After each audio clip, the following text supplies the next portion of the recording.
poppin' YouTube family? It's your boy Dwight. Welcome back to the channel, Silverback Siage. Hope all is well with everybody. First off, do your boy a favor. Make sure you like, comment, and subscribe. Punch that bell so you can be notified when I post new content.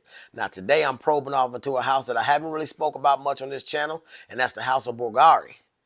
Very popular fragrance, but I'm going to give you my 2 cents. Keep it locked.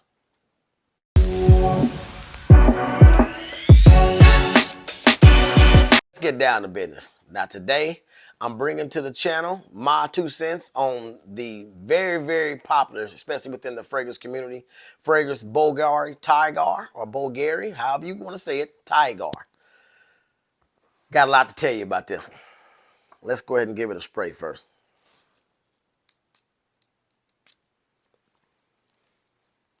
Cap on there. Top notes for this one is grapefruit. Mid notes, and that's really the only one they really got listed. Mid notes, you got ginger, ambrette. Base notes of ambroxan, musk, vetiver, and patchouli. But what do I get? Now, this scent profile to me is amazing. Let's start off with that. What I actually get though, what reigns supreme in the opening is that very, very strong punch of grapefruit. Now, even though it's not as rindy as the grapefruit in like a Dolce & Gabbana Light Blue Forever, or the other one, I think it's Italian Zest or Italian something with Dolce & Gabbana, and I own the Forever fragrance. It's not as sour or tart as that one, but it is very, very prevalent, the grapefruit. Now, as this begins to dry down, what you end up getting is some greenness and some spice from that ginger. They have ambroxan listed on most websites, but on the actual Bvlgari website, they say more like ambergris. And that's what actually pops to me within this fragrance as it dries down from the mid to the dry down. That ambergris gives it like a fizzy Sprite type of nuance, in my humble opinion, versus the typical aquatic blue fragrance heartthrob, be it ambroxan. To me, it's a little different. And you do get some musk, not much patchouli in my humble opinion.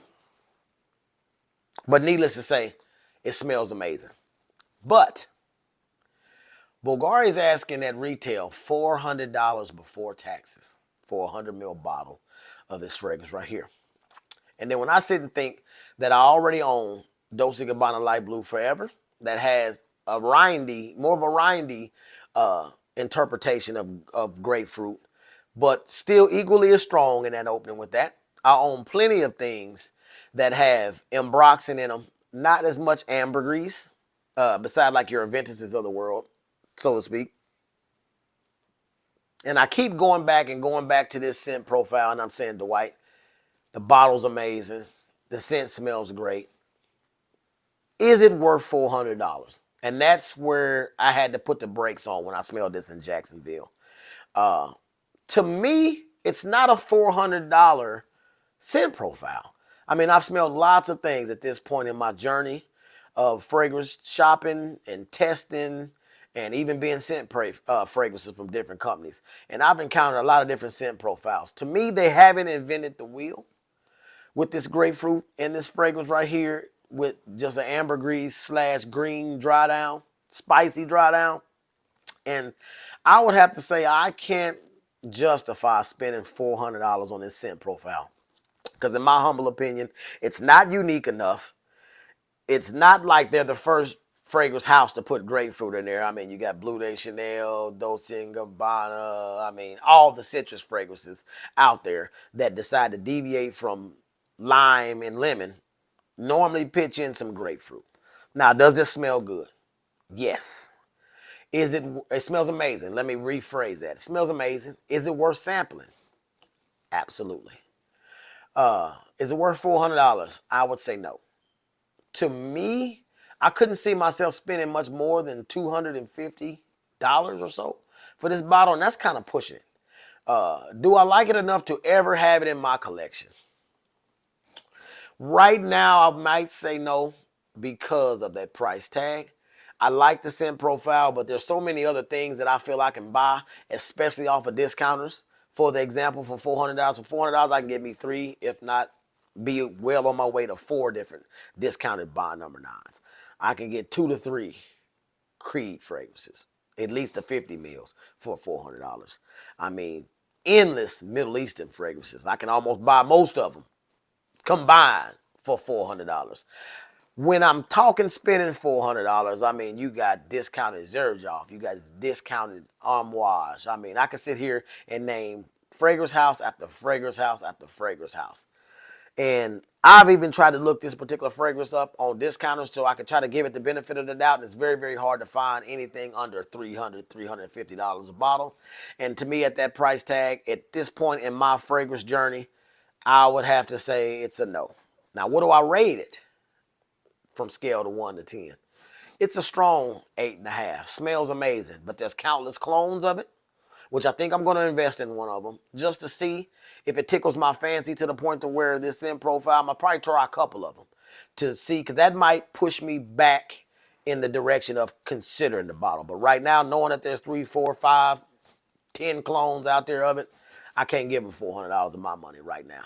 But it does smell wonderful, and I can't judge the next man's pockets.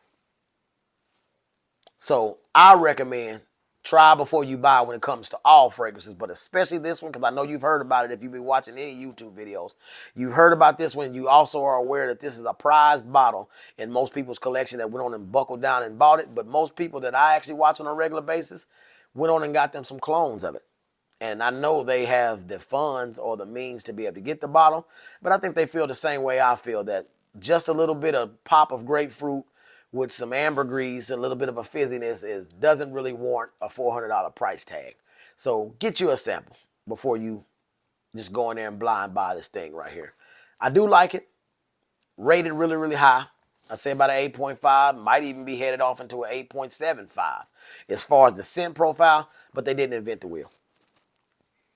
If there's anything else in this Bvlgari Tygar fragrance collection that you think is better than Tygar, that actually is worth the $400, or if you own Tygar or have been thinking about getting it or have sampled it, leave your comment in the comments and let me know what you think, where you rate it, and would you spend $400 on it? Me, it's a no-go right now. Other than that, that's my time. Peace.